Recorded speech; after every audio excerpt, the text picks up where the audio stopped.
சாய்ராம். என் உயிரின் உயிரானவர்களே, இந்த ஞாயிற்றுக்கிழமைய சந்தோஷமாக கொண்டாடுங்க. குடும்பம் மிக முக்கியம். குடும்பத்தில் இருக்கக்கூடிய அத்தனை சொந்தங்களும் மிக முக்கியம். எந்த விதமான காழ்ப்புணர்ச்சியும் இல்லாமல் யார் என்ன சொன்னாலும் மனசுக்குள்ள வைக்காம சிறப்பாக செயல்படுங்க. ஏன்னா வாழ்வதற்கு உண்டான தகுதி படைத்தவர்களா நீங்கள் இருக்கீங்க. சாயப்பா உங்களை தேர்ந்தெடுத்திருக்கிறார். அவர் தான் உங்களை செலக்ட் பண்ணியிருக்காரு. யார் யாரெல்லாம் அவர் கூட இருக்கணும், யார் யாரெல்லாம் அவருடைய ஆசீர்வாதத்தை பெறணும், யார் யாருக்கெல்லாம் என்ன நடக்குதோ அதை இன்னும் சிறப்பாக செஞ்சு கொடுக்கணும் அப்படின்னு சொல்லி அவர் ஏகப்பட்ட கற்பனைகளை வச்சிருக்கார். இதெல்லாம் எப்படிங்க உங்களுக்கு தெரியும் அப்படின்னு கேள்வி கேட்டிங்கன்னா, ஒரே விஷயம், உணர்வுகள் மூலமாக நாம் கனெக்ட் ஆகும்போது அவர் நினைக்கக்கூடிய பல விஷயத்தையும் நம்மால் எளிதில் தெரிந்து கொள்ள முடியும். அதை பேஸ் பண்ணி தான் உங்கள் வாழ்க்கையில் இந்த மாதிரியான எதிர்பார்ப்பு நம்ம சாயப்பாவுக்கு இருக்குது. அதை நீங்கள் மறக்காமல் செயல்படுத்தணும் அப்படின்னு. ஸோ ஈஸ்வரி சாய்ராம் கூட சொன்னாங்க, 10ஆம் தேதி கிட்டத்தட்ட நிறைய நாள் ஆயிடுச்சு, லிஸ்ட்டு ரெடி பண்ணிடவா அப்படின்னு. ஏன்னா லிஸ்ட்டு ரெடி பண்ண முடியல, சாப்பாடுகள் போயிட்டே இருக்குது, கொடுத்துக்கிட்டே இருக்கீங்க. ஒரு நாளைக்கு 2 சாய்ராமாவது கொடுத்துட்ருக்காங்க. ஸோ எல்லாரையும் இங்கே கடவுள் சரிசமமாக பார்க்கிறார். ஒவ்வொரு மனுஷனுடைய கர்ம வினைகளையும் அகற்றுகிறார். அதற்கு உண்டான வழிகளையும் ஏற்படுத்தி அதற்கு உண்டான ஒரு நல்ல பாதையையும் கொடுத்து சிறப்பாகவும் சிந்திக்கக்கூடியதாகவும் நம்மளோட வாழ்க்கையை மாற்றுவதற்கு உண்டான அத்தனை வழிகளையும் அவர் சொல்லி கொண்டே இருக்கிறார். அப்போ நம்ம லைஃப்பில் இருக்கக்கூடிய பிரச்சனைகளை பற்றி கவலைப்படக்கூடாது. யார் என்ன சொன்னாலும் உடஞ்சிடக்கூடாது. இங்கே நிறைய பெண்கள் ஒரே பிரச்சனை என்ன தெரியுமா, ஏதாவது ஒரு சின்னதாக ஒரு விஷயம் சொல்லிட்டா மனசை உடையிறீங்க. மனசு உடைய வேண்டாம். ஒருவேளை தப்பு பண்ணா தெரிஞ்சுக்கோங்க. தப்பு பண்ணல இருந்தாலும் என்னை தப்பாக நினைக்கிறாங்க அப்படின்னா என்ன சந்தோஷப்படுங்க. ஏன் தெரியுமா, உங்கள் கர்மா தீர்க்கப்படுகிறது. புத்தரும் சீடர்களும் ஒரு இடத்துக்கு போகிறாங்க நடந்து. அப்போ யாரோ ஒருத்தன் புத்தர் மேலே தேவையில்லாமல் திட்டுறான். அவன் திட்டுற வரைக்கும் புத்தர் ஒன்றுமே சொல்லவே இல்லை. எந்த புன்னகையோடு இருக்கிறாரோ அதே புன்னகையோடு அப்படியே இருக்காரு. இப்போ யாராவது நம்மளை வாழ்த்தி பேசுனா நமக்கு 32 பல்லும் தெரியும் இல்லையா, அது போல் அவரும் அதே மாதிரி புன்னகை பூத்தாரு. ஏன்னா வந்தவன் பயங்கரமாக பேசிட்டான், பயங்கரமாக எக்கச்சக்கமாக பேசிட்டான். சீடர்களுக்கோ கோபம், ஒரு பக்கம் வருத்தம். இவ்வளவு தூரம் பேசுகிறானே, இவனுக்கு என்ன தெரியும் அப்படின்ற ரேஞ்சில் அவங்க இருக்காங்க. வந்தா திட்டுனா, அதுக்கப்புறம் அவன் திட்டிட்டு போயிட்டான். புத்தர் பாட்டுக்கு தான் வழியில் போயிட்டார். சீடர்கள் கேட்குறாங்க,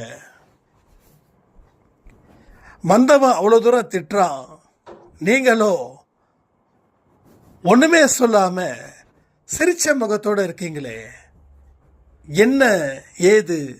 இப்படி கோபப்பட்டு அவன் பேசும்போது நம்ம ரியாக்ட் பண்ணலன்னா என்ன அர்த்தம் அப்படின்னு. உடனே அவர் சொன்னாரா, வந்தான் திட்டுனா அதை நான் உள் வாங்கிக்கிட்டா தானே எனக்கு பிரச்சனை, அவன் திட்டுறத நான் ஏற்றுக்கிட்டா தானே பிரச்சனை. அதாவது ரெஸ்பான்ஸ் பண்ணுறது ஏற்றுக்கிறது போல். அவனோட கோப வார்த்தைகளை ஒரு இடத்துல கூட நான் வாங்கிக்கல. அப்போ அந்த வார்த்தை எனக்கு சொந்தம் இல்லை. அப்போது அந்த வார்த்தை யாருக்கு சொந்தம்? எவன் ஒருவன் திட்டுனானோ அவனுக்கே அது சொந்தமாக போயிடுது. அப்போ இதில் இருக்கக்கூடிய மாரல் என்னென்னா, உன்னை டார்கெட் பண்ண கூட்டம் கூட்டமாக வண்டி வண்டியாக வரதான் செய்வாங்க. ஏன்னா உன் கர்ம வினை அது போல. ஒரு குடிகார புருஷன் உனக்கு இருக்கிறானா நீ செஞ்ச வினை. ஒரு நல்ல புருஷன் உனக்கு இருக்கிறானா செஞ்ச வினை. பொறுப்பான ஆண்மகனா ஒருத்தர் இருக்கிறானா நீ செஞ்ச பலன். பொறுப்பில்லாமல் சுத்துறானா நீ செஞ்ச பலன். எதெல்லாம் எந்தெந்த விஷயத்தில் நீ அதிகப்படியாக பலனளிக்குதோ, தீயவைகளோ நல்லவைகளோ, அதற்கு தகுந்த மாதிரி தான் இங்கே உன் கூட வாழக்கூடிய மனிதர்களும் அப்படிப்பட்டவர்களாக தான் இருப்பார்கள். அப்போது நம்ம வாழ்க்கையில் சுற்றி இருக்கிறவங்கள வச்சு நம்ம எந்த மாதிரியான வாழ்க்கையை போன ஜென்மத்திலேயோ அதுக்கு முந்தின ஜென்மத்திலேயோ வாழ்ந்திருக்க முடியும்னு தீர்மானிக்கிறது ரொம்ப ஈஸி. நீ போன ஜென்மத்தில் நல்லவனாக இருந்தால் இன்னைக்கு ஒரு நல்ல நல்ல மனுஷங்க கிடச்சிருப்பாங்க. நல்ல கணவர் கிடச்சிருப்பாரு, நல்ல குழந்தைங்க கிடச்சிருப்பாங்க, நல்ல மாமனார் நல்ல மாமியார் கிடச்சிருப்பாங்க. அப்போ இது எல்லாமே மாற்றி நடக்குதுன்னா நீ போன ஜென்மத்தில் அவ்வளவு அக்கிரமம் பண்ணதால உனக்கு இந்த ஜென்மத்தில் பாடத்தை சொல்லி கொடுக்குறார்.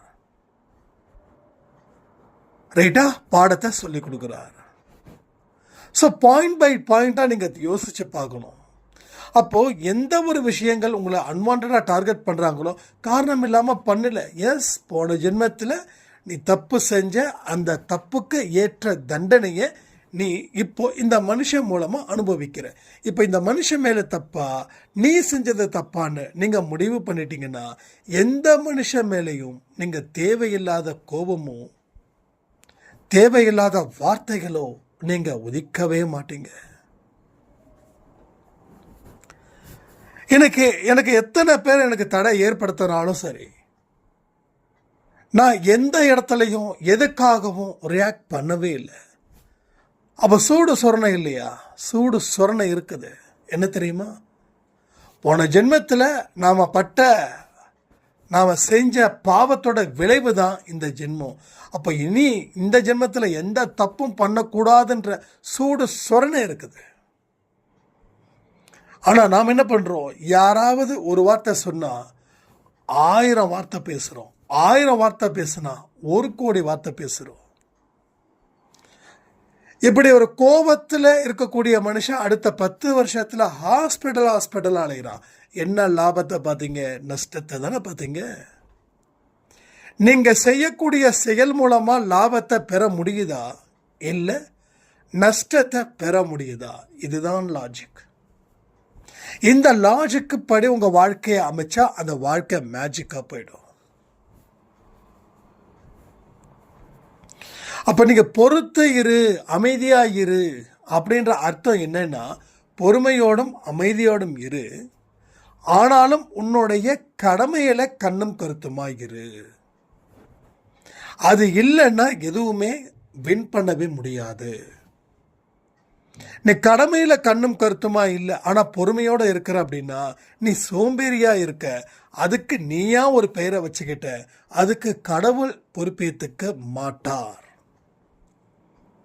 சும்மா இரு அப்படின்னா சும்மா உட்காந்துக்கிட்டு ஸ்நாக்ஸ் சாப்பிட்டுட்டு டிவி பார்க்குறதோ, இல்லை உட்காந்து ஃபோனில் தேவையில்லாததை பார்க்குறதோ பேசுகிறதோ இல்லை.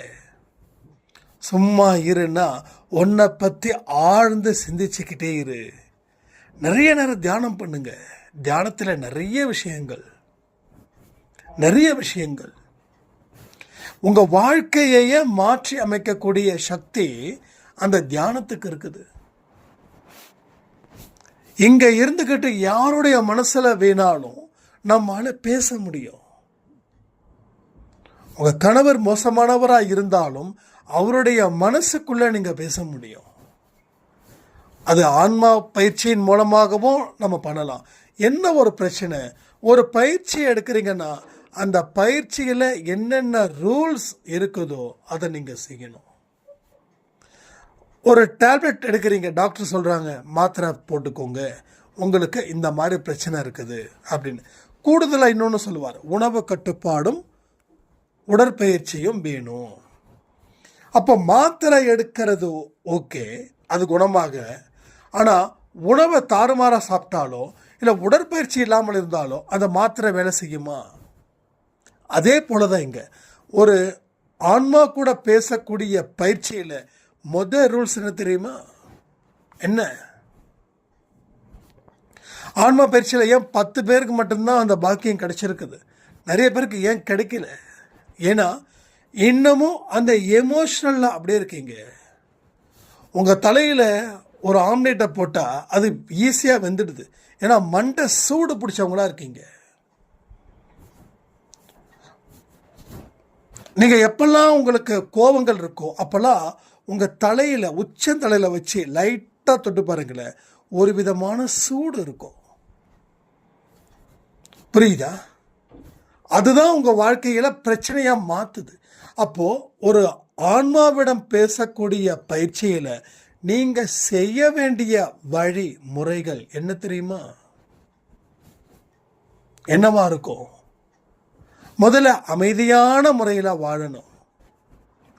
நீங்கள் யாருடைய வாழ்க்கையில் மாற்றத்தை ஏற்படுத்தணும்னு நினைக்கிறீங்களோ அவங்க உங்களிடம் என்ன சண்டை போட்டாலும் நீங்கள் பதிலுக்கு மனசில் கூட பகையையோ சண்டையோ வளர்க்க கூடாது. நான் சொல்றது மனதளவில் கூட நிறைய பேர் பேசினாதான பிரச்சனை, மனசில் வச்சுக்கலாமே, இல்லை. அப்போ உடனே இந்த பயிற்சி செட் ஆகாது. இதுக்கு நிறைய வேணும். ஒவ்வொரு நாள் அந்த பயிற்சி எடுக்க எடுக்க உங்களுடைய கோபங்கள் குறையும், உங்கள் கேரக்டர்ஸே மாறும். அதனால தான் இங்கே 10 பேருக்கு மட்டும் நிறைய பெரிய நான் அண்ணாலும் அடித்து சொல்ல முடியும், 10 பேரோட லைஃப் சேஞ்ச் ஆகிருக்கு. அந்த 10 பேர் இந்த அன்பேசா இந்த பதிவை கேட்குறீங்களான்னு தெரியல.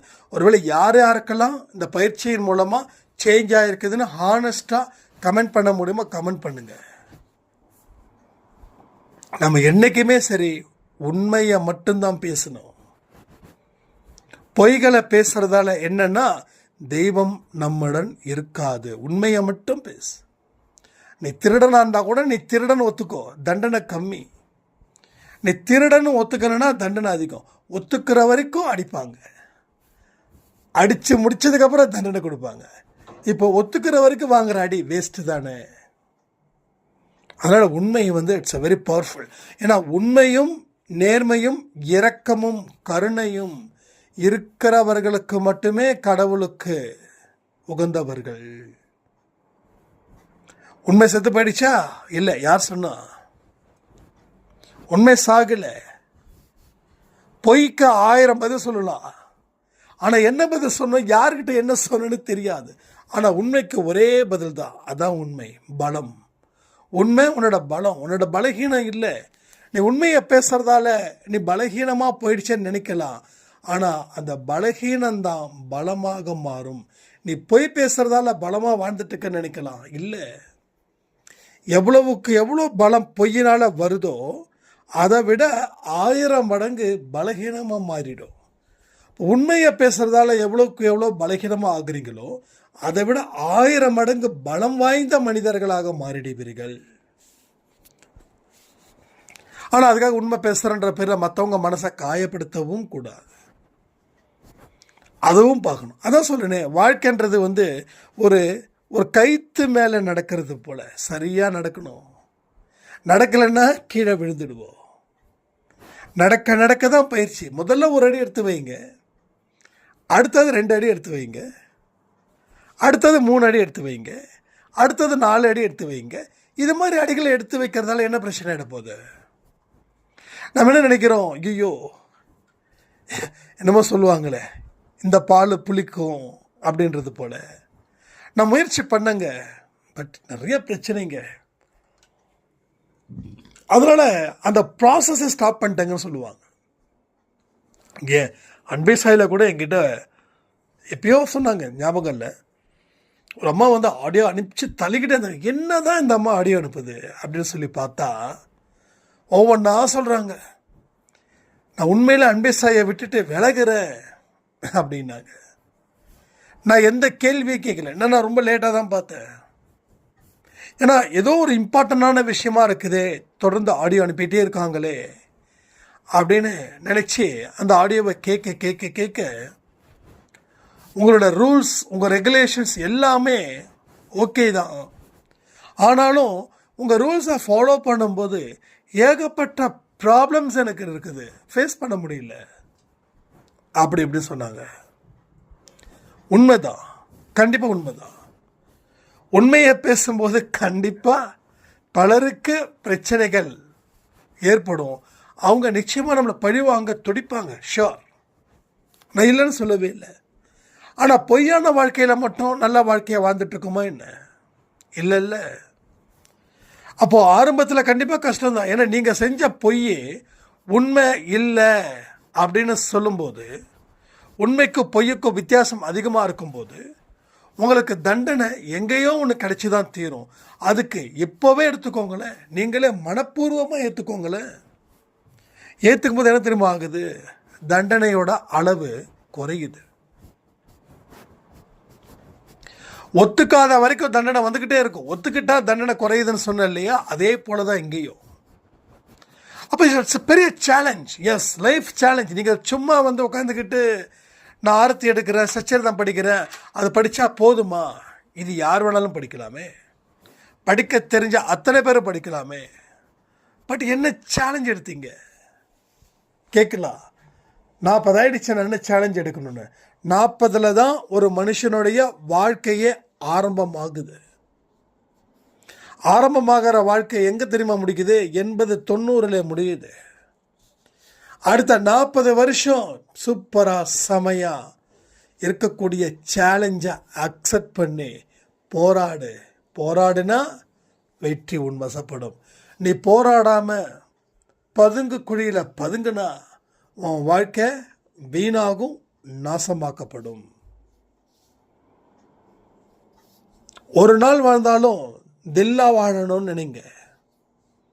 எத்தனை நாள் தான் இந்த பிரச்சனைகளை போட்டு மனசுக்குள்ளே குழப்பிட்டு இருப்பீங்க? வெளியில் எடுத்து விடுங்க, அடிச்சு விடுங்க. ஆட்டோமேட்டிக்காக சொல்லட்டுமா, துணிந்தவனுக்குத்தான் இங்கே கடவுள் வரம் கொடுக்குறார், பயந்தவனுக்கு வரம் கொடுக்கல. துணிஞ்சாதான் அடுத்தது என்ன பண்ணணும்னு தோணும். என் வாழ்க்கையில் இது 3வது ஜென்மம். 2019 நான் செத்து பழைச்சேன். அடுத்த 6 மாதம் கொஞ்சம் கொஞ்சமாக பிக்கப் பண்ணுறாரு சாயப்பா. 2019 செப்டம்பர்லேருந்து தான் ஒரு நல்ல ஒரு ஓப்பனிங்ஸ் என் வாழ்க்கையில் கிடைக்குது. ஏன்? துணிந்தோம், வெற்றி பெற்றோம். அப்போ நம்ம பயத்தோட உச்சம். நீ பயத்தோட உச்சத்தில் இருந்தால் உன்னையே நீ வெறுப்ப. உன் அழகு காணாமல் போயிடும், உன்னோட நம்பிக்கை காணாமல் போயிடும், உன்னோட உடல் தளர்வாகும், உன் மனசு செத்து போகும், நீ நடப்பணமாக வாழ்ந்துட்டு இருப்ப. பயம், எல்லாத்துக்கும் காரணம் பயம். இதுதாங்க இங்கே நடக்குது. இப்போ பயந்தவன் கோயிலுக்கு போவான், அங்கேயும் புலம்புவான். நல்லா புரிஞ்சுக்கோங்க. ஹாஸ்பிட்டல் போனால் டாக்டர் வந்து மாத்திரை எழுதி கொடுக்குறாரு. மாத்திரை போடாமல் டாக்டரே என்னை காப்பாற்றினா டாக்டர் உதைக்க மாட்டார். ஏண்டா மாத்திரை எழுதி கொடுத்தா அதை சாப்பிட்றதுக்கு துப்பு இல்லைங்க, வந்து உட்காந்து உடம்பை காப்பாற்று, உயிர் போகுதுன்னா அதே தான் இவர் சொல்கிறார். உனக்கு தேவையான அத்தனை சக்தியையும் அத்தனை அறிவையும் உனக்கு நான் கொடுத்துருக்குறேன். நீ இன்னமும் பயந்து என் கோயிலுக்கு முன்னாடி வந்து நின்னா ஒன்று நீ இருக்கணும், இல்லை நான் இருக்கணும் சொல்லி நீங்கள் எப்போல்லாம் அந்த கோயில் வாசலில் மிதிக்கிறீங்களோ அப்போல்லாம் சாயப்பா காணாமல் போயிடுவார். புரிஞ்சுக்கோங்க, இது நடக்குது. ஏன் சொல்லுங்க? நீங்கள் போகிற கோயிலில் சாயப்பா நீங்கள் இருக்கும்போது இல்லை. எதனால் தெரியுமா? அவர் ஒருவேளை இருந்திருந்தா நீங்கள் கேட்டதை அவர் கொடுத்துருப்பாரு தானே. இப்போ என்கிட்ட நீங்கள் உதவிக்கு வரீங்கன்னு வச்சுக்கோங்களேன், ஒரு உதாரணத்துக்கு சொல்கிறேன். நான் இருந்தால் தான் உங்களுக்கு உதவி கிடைக்கும், நான் இல்லைன்னா என்ன பண்ணுவீங்க? அப்போ நான் இல்லைன்னு தெரிஞ்சு நீங்கள் வரீங்க. அப்போ எப்போ இருக்கிறேனோ அப்போ தெரிஞ்சு வந்தால் உதவி கிடைக்கும். நான் இல்லாதப்போ நீங்கள் வந்தால் நான் உதவி எனக்கு கிடைக்கலன்றது போல தான் இங்கேயும் நடக்குது ஒரு விஷயம். புரிஞ்சுக்கோங்க. நீங்கள் என்னைக்கு கோயிலுக்கு போகணுன்னு நினைக்கிறீங்களோ, நீங்கள் வருவது உறுதியாயிடுச்சுன்னா அவர் அந்த இடத்துல இருப்பது இல்லை. ஏன்னா உங்கள் வாழ்க்கை பயத்தின் அடிப்படையில் இயங்குது. நீங்கள் கோழையாகவே மாறிக்கிட்டீங்க. முதுகெலும்பு இல்லாதவர்களாக இருப்பது தர்ம சங்கடத்தை கொடுக்குது கடவுளுக்கு. இதன் மூலமாக தான் வாழ்க்கையில் பலவிதமான கஷ்டங்களையும் அவமானங்களையும் தொடர்ந்து சந்திச்சுக்கிட்டே இருக்கீங்க. இதுக்கு ஒரு முற்றுப்புள்ளி வைக்கணுமா? முற்றுப்புள்ளி வைக்கலாமா வேண்டாமா? இன்னைக்கு நம்ம உண்மை மட்டும் பேசலாமா? சண்டே, ஏற்கனவே சண்டே அப்படின்றது சண்டே நாள், சண்டை போடக்கூடிய நாளாகவே மாறுது இல்லை. கொஞ்சம் கொஞ்சமாக நீங்கள் உண்மையாக இருக்க முயற்சி பண்ணுங்க, நேர்மையாக இருக்க முயற்சி பண்ணுங்க, இரக்கமாக இருக்க முயற்சி பண்ணுங்க. அதுக்கு இந்த நாளை பயன்படுத்துங்க. இந்த ஒரு நாளை பயன்படுத்தினா போதுமா? இல்லை, வரக்கூடிய எல்லா நாட்களும் உங்கள் உயிர் போகிற வரைக்கும் இதை ஃபாலோ பண்ணுங்க. இது பல விதத்திலையும் உங்கள் வாழ்க்கையில் நல்லதை அமைச்சு தருவதற்கு உண்டான முயற்சிகளாக அது அமையுது. நம்ம பேசிக்கிட்டே போகிறோம், நீங்கள் கேட்டுக்கிட்டே இருக்கீங்க, ஆனால் எதுவும் நடக்கலை. அந்த குறை இருக்கு இல்லையா, அதுக்கு தான் இந்த பதிவு. அப்போ பல பேருடைய பேச்சுகளை கேட்டு கேட்டு மனசு இடிஞ்சு போய் நிற்கிறோம். சில உறவுகள் நம்மளை கொண்டாடுது, அதே உறவுகள் நம்மளை கீழே தள்ளுது. ஏன்னா மனுஷன் தனக்கு தேவைப்படும் போது யூஸ் பண்ணிப்பான், தேவைப்படுறனா தூக்கி எரிஞ்சிடுவான். ரைட்டா? இது எல்லா மனுஷனுக்கும் நடக்குது, அதையும் புரிஞ்சுக்கணும். எந்த மனுஷன் மேல அளவு கடந்த அன்பு பாசம் வச்சிருக்கீங்களோ அந்த மனுஷனால துன்பத்தையும் நீங்கள் அனுபவிப்பீர்கள். என்ன தம்பி, என்னன்னா இப்படி சொல்றீங்க? எஸ், உண்மை, 100% உண்மை. அப்ப எல்லாத்துக்கும் ஒரு அளவு வச்சுக்கணும். எல்லாத்துக்கும் யார் மேலேயும் அன்பு வைக்கிறது தப்பு இல்லை. ஆனால் கண்மூடித்தனமான அன்பு, அவங்க இல்லைன்னா என்னால் வாழவே முடியாதுன்ற ஒரு நிலையில் உங்களை அடமானம் வச்சிடாதீங்க. நீங்கள் அடமானம் வைக்காத வரைக்கும் தான் தனித்துவம் வாழ்ந்தவர்களாக இருப்பீங்க. அடமானம் ஒன்ஸ் வச்சுட்டீங்க, நீங்கள் அடிமையாயிடுவீங்க. அடிமைத்தனத்தை யாருமே விரும்புறது இல்லையே. நீங்கள் விரும்புகிறீங்களா? உங்கள் கணவர் மேலே நீங்கள் அளவு கடந்த அன்பு பாசம் வச்சுருக்கீங்க, அவர் உங்களை அடிமையாக நடத்துகிறாரு. அது உங்களுக்கு விருப்பமா? ஆரம்பத்தில் விரும்பலாம், அது ஒரு கவர்ச்சி. ஆனால் போக போக அது வெறுப்பாக மாறிடும் இல்லை. அதனால் எது உண்மையான சந்தோஷம் அதெல்லாம் பிரித்து பார்க்கக்கூடிய மனநிலை உங்களுக்கு இருக்கணும். எந்த ஒரு செயலை செஞ்சாலும் அதுலேயும் அடிமையாயிடக்கூடாது. எந்த ஒரு புகழுக்கும் அடிமையாயிடக்கூடாது. நீங்கள் புகழுக்கு அடிமை, வெற்றிக்கு அடிமை அப்படின்னா நீங்கள் பலருக்கும் அடிமையாக மாறுவீர்கள். ஏன்னா உங்கள் மனசு அவ்வளவு பலகீனமாக இருக்குது. உண்மையை புரிஞ்சுக்காத வரைக்கும் இங்கே சந்தோஷம் இல்லை. உண்மையை புரிஞ்சுக்கிட்டவனால மட்டும்தான் 1000 பேர் இருக்கும்போது இருக்கக்கூடிய சந்தோஷம் அவன் தனியாக இருக்கும் பொழுதும் அந்த சந்தோஷத்தோட அவன் நிலைத்து நிற்பான். இதை எல்லா விஷயத்தையும் நீங்கள் 1க்கு 10 தடவை யோசிங்க. உங்கள் வாழ்க்கையில் ஃபஸ்ட்டு நான் ஒரு விஷயம் உங்ககிட்ட சொல்லணும்னு நினைக்கிறேன். ஒரு ஆடியோ கேட்கும்போது முழுசாக கேட்டுருங்க. அப்போ உங்கள் பாஸ்ட் லைஃப்பில் நடக்கக்கூடிய விஷயங்கள் எல்லாத்தையும் அது கொண்டு வரும். மறுபடியும் 2வது தடவையும் அந்த ஆடியோவை கேளுங்க, ஓரளவுக்கு புரிதல் வரும். ஆனால் எனக்கே ரொம்ப கஷ்டமாக இருக்குது. ஏன்னா நம்ம 5 நிமிஷம் 8 நிமிஷம் கொடுக்கக்கூடிய ஆள் இல்லை, 20 நிமிஷம் 30 நிமிஷம் கொடுக்குற ஆள். ஆனால் எப்படி பண்ணுவீங்கன்னு எனக்கு தெரியல. பட் சொல்ல வேண்டியது என் கடமை. ஏன்னா ஒரு பதிவுமே நிறைய பேருக்கு வாழ்க்கையை மாற்றுதுன்னு நான் நம்புகிறேன். அப்போ நம்ம பேசுகிற பேச்சுகள் வெறும் சத்தமாக மாறிடக்கூடாது. நான் எத்தனை ஆடியோவில் கொடுக்குற ரெடியாக இருக்கேன், தயாராக இருக்கேன். நீங்கள் கேளுங்க. நீங்கள் கேட்டிங்கன்னா எனக்கு சந்தோஷம். கேட்டு உங்கள் வாழ்க்கையில் ஒரு வெற்றி கொடியை கட்டிட்டீங்கன்னா உலகத்தில் யார் தெரியுமா பெரிய சந்தோஷம்? முதல்ல சந்தோஷம் அடைகிறது நமது சாயப்பா. 2வது யார் தெரியுமா? 2வது யார் தெரியுமா? நீங்கள் நம்புவீங்களான்னு எனக்கு தெரியல, சொல்லிடட்டுமா? நான் தான்.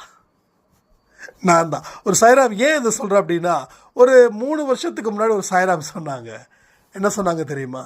தம்பி, நீங்கள் எனக்காக ஏன் இவ்வளோ கஷ்டப்படுறீங்க, என்ன உங்களுக்கு லாபம் அப்படின்னாங்க. அது கேட்கும்போதே எனக்கு அப்படியே தலை சுத்திடுச்சு. அடுத்தவங்க நல்லா இருக்கணுன்றது கூட இன்னைக்கு உலகத்தில் அவ்வளோ டிமாண்ட் ஆயிடுச்சா அப்படின்றது போல ஆயிடுச்சு எனக்கு. நான் தான் ஒன்று தான் சொன்னேன், எனக்கு தெரியலம்மா அப்படின்ட்டு. ஏன்னா எனக்கு தெரியல, உண்மையில் எனக்கு தெரியல. இது ஒரே ஒரு விஷயந்தான். சாயப்பாவுக்கு மேலே வச்சிருக்கக்கூடிய அன்பு, அவர் மேலே வச்சிருக்கக்கூடிய உயிர், அவரை நம்புறவங்க யாரும் வீண் போவது இல்லை அப்படின்னு. ஸோ வாழ்க்கை நமக்கானது, நமக்கான ஒரு அற்புதமானது, அதிசயமானது. அதில் நாம் இருப்போம், வாழ்க்கையை வெல்லுவோன்னு சொல்லி இந்த பதிவை நான் முடிக்கிறேன். ஜெய் சாய்ராம். ஓம் சாயிரா சாயிரா.